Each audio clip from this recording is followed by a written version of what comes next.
प्रलपन् विसृजन् गृह्णन् उन्मिषन् निमिषन्नपि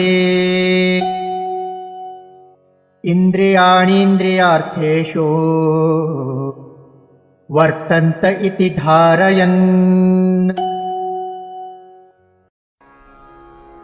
प्रलपन् विसृजन् गृह्णन् उन्मिषन् निमिषन् अपि इन्द्रियाणि इन्द्रिय अर्थेषु वर्तन्ते इति धारयन्।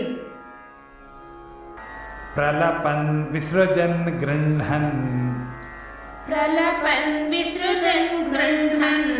उन्मिषन् निमिषन्नपि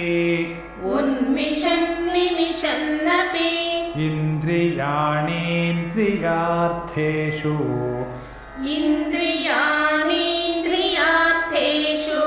वर्तन्त इति धारयन्।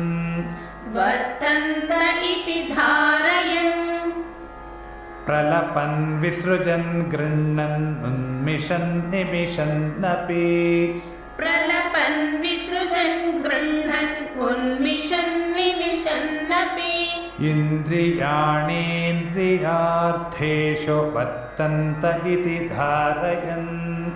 इन्द्रियाणीन्द्रियार्थेषु वर्तन्त इति धारयन्।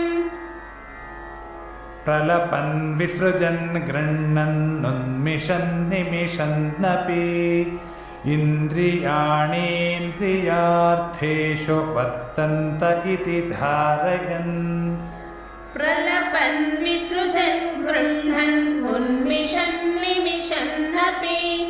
इन्द्रियाणीन्द्रियार्थेषु वर्तन्त इति धारयन्।